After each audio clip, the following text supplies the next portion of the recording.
Because the movie is a love triangle where one party is basically not interested. Has no conflicts. Right. And he weirdly, I think he's... It's a love triangle where the people in the triangle barely meet. Right. You know, like, I mean, Rudd and Wilson barely interact in this movie. There are a couple times in the apartment. Right. Yeah, like, a little bit. But he weirdly... It's not like Brooks and Hurt. Yes. Is what I mean, you know. He weirdly works the best in the movie, I think, of the three of them. Wilson? Oh, no. Rudd works the best in the movie. For sure. You know, Rudd's I love performance is really good. Wilson's performance, to me, is just emblematic of what happened to him as an actor. Just completely disconnected. I don't understand what he's doing in this movie. I think he's charming in this. What, you think he's charming in this? I do. In how it's sort of sincere. The character is a dick, obviously. Yeah, true. I find his performance kind of charming. But I gotta say also, the day we're recording this episode, the Robocop episode came out, and I gotta say, David, I'm pretty angry with you. Yeah, because you think just too short? No, I don't understand why you don't try to rein me in. You should try to invoke some discipline on this podcast. I believe the whole Robocop episode is you being, oh, can I just say one other thing about Alvin and the Chipmunks? Yeah, you should cut me off. This is your fault. I think Owen Wilson, wow. Mater. Is just his whole performance is just like he's just a loose and carefree guy. Okay, what? He's a baseball player. Yeah. Who like has serial predatory sex with women where there's a whole room where they can like change after he doesn't want to look at them anymore. Yeah. None of that is in his performance. His performance is just like, I'm Owen Wilson, the goofy guy from all the movies. Sure. Well, I think that character should not be part of this film. I think there's zero reason this film has to be a love triangle because I think he could be part of this film, but he could be a small part. At the beginning. I'll tell you the germ of this movie that I think could actually work. And when I get to the end of the film, both times I've seen it, I saw it when it came out. Sure, me too. And we should say, we thought we were going to record this episode 2 weeks ago. We had a guest who was in from out of town. Yeah, and then she couldn't do it. So usually when we record episodes, we watch the film within 48 hours. Okay, you're just saying it's been a little while since we watched it. And this movie does not stick in the craw at all. Stick in my craw means it annoys you. Oh, so it does stick in the craw. Yeah, this movie just doesn't stick in the brain. Right. It's not a very sticky movie. So we might be struggling to remember some of it. I'm going to give you Owen Wilson. Okay. Like after Cars, post Cars. Right. Which is his highest grossing film ever. Sure, but then Wedding Crashers is the year before Cars. Like, that's when Owen Wilson is humming, you know? Huge. You, Me, and Dupree. Which, can I say something? I've never seen it. Okay. Not a very good movie. It's by the Russo brothers. From directors of Avengers Infinity War. I don't think You, Me, and Dupree is very good. Sure. That having said, if you have 5 minutes to kill, going through the quotes page on IMDb for You, Me, and Dupree is really fucking entertaining. Why? There are weirdly good lines in that movie. All right, sure. Because the movie is just a vehicle for Owen Wilson to say... He's the weirdo, right? Like, Matt Dillon's the straight man and Owen Wilson's the and asshole. It's like, how does this guy make it through the day? And he just has all these bizarre opinions. The dialogue's really funny in it. The movie's not very good. 2006, Night at the Museum, but he's barely in that. I mean, a good enough...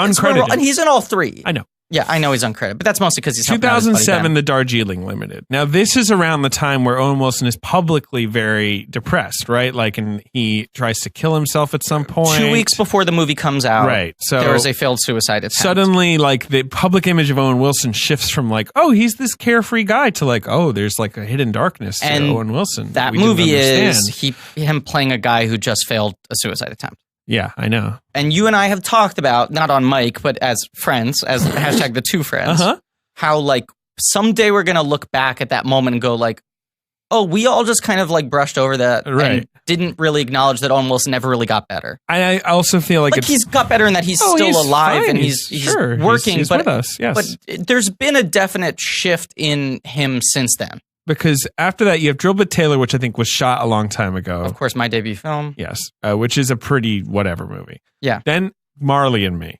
Which he is big hit. Very good in. Never seen Marley and Me. I'm telling you. Wow. He gives the dog speech at the end of the movie. That is my I just know that the Australian word for a poop that you can't flush is a Grogan. And he plays John Grogan in that movie. Sure. And I mean, that's just where my experience with Marley and Me ends. I'm a big Owen Wilson fan. my mom is also a big Owen Wilson fan. We would go see Owen Wilson movies together a lot. We saw like Shanghai Noon 3 times in theaters. Right, yeah. He's got a speech at the end of Marley and Me where we went with Ram, and my mom and I just both fucking lost it. And we were like, dead dog movie, who gives a shit? Spoiler, Marley dies.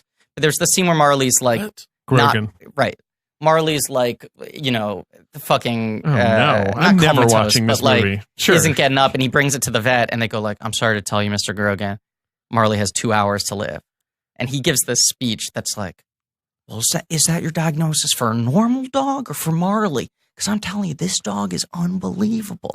And then he says all the things the dog can do, barely holding back tears. And wow, Mater, wow. Good. It's a good monologue. I did it when I auditioned for Juilliard. Are you serious? This dog here. No, I'd never auditioned for Juilliard. I don't know what he's talking about anymore. Wow. And then in between Marley and Me and How Do You Know is just like a little performance in the Night of Museum sequel and voices like Fantastic Mr. Fox and Marmaduke. Right. And Marmaduke, he does, of course, play the Duke. He got the Duke. Yeah. And Fantastic Mr. Fox, he's barely in. He's got one scene. He has the one funny scene where he like explains the game, right? But that's literally the only scene. And then this same year, he is in Little Fockers, but that's, I believe, a small role. No. Oh, it's a big role? Yes. Pointedly. I haven't seen Little Fockers. Pointedly, they were like, we're going to make a third one and make Owen Wilson like a co-lead. Great. He's a really fucking big part of that movie, which is weird. It is weird. They also totally redefine the character, because in the first one, he's kind of like a wasp. No, I know. He's good in the first one. Right. And by the third one, he's this weird holistic. No, that sucks. Yeah. That's just doing Owen Wilson. Yes, this is the thing. All these performances are just, I mean, I haven't seen Marley and Me. But it's just like Owen Wilson. What's he? He's a chilled out guy. He's a normal dog? Because it's like then the next year is Hall Pass at Midnight in Paris. Hall Pass? Wow. Wow. Paris. You got a Hall Pass? Wow, it's Paris. You got a Hall Ernest Pass? Hemingway. You got a pass? You could Mater. Wow, Mater. And it's just Mater's like in the hall. Midnight in Paris. He literally goes fucking sent back in time. And he's just like, wow. Like it's nothing. No reaction. I think he's very good. This is... What? That is an obscene thing to say. I do, but I'm not going to get into it. I'm not going to get into it, but I think he's very good in that movie. But look, for some reason, nothing Griffin has ever said has annoyed me as much as saying Owen Wilson is good in Midnight in Paris. I think he's excellent in that movie, but I will say this. Maybe I'm just in the pocket for him. Like, you clearly are in the pocket for him. Yeah. You just said you were a big Owen Wilson fan. Yeah. Like I like what he's selling. And even though what he's selling in this is no good, in my opinion. Sure. It's no good. But he's definitely lost his edge. Like, there was a point in time where Owen Wilson had that weird kind of like drawly stoner persona, but there was a danger to him. Yeah. You know? Yeah. He felt bizarrely he had a live wire energy while still being kind of like super chill. I think his bit also just got run into the ground. Old. Yeah. Like, I'm always rooting for him. Because even in like Wedding Crashers, he's pretty, it's not like he's doing a lot. But no, I also hate that movie. It's an awful movie. What's wrong with that movie? It's really like funny. The characters it's disrespectful. You shouldn't crash someone else's wedding. What? No. Come on, that's funny. It's just like, and then you pick up women, and like it's there's really that funny. whole right. I mean, it's a very respectful movie. Absolutely, that's but just not what I wanted of the RSVP. No, it does not respect the RSVP. But so much respect for women, LGBTQ secretaries of defense. Yep, everybody. Isn't that what Christopher Walken plays in them? Yeah. What I hate about that movie is a Walt Becker movie that won't admit it's a Walt Becker movie. Well, I think it does when they crash the funeral, but then they try and have their cake and eat it too. I think that's the one section that's good because it fully owns the depravity. Right, but then it doesn't because then they're like, this is bad. And you're like, well. But Will Ferrell's the best performance in that movie. Yeah, sure. What was I going to say? Wedding Crashers is terrible.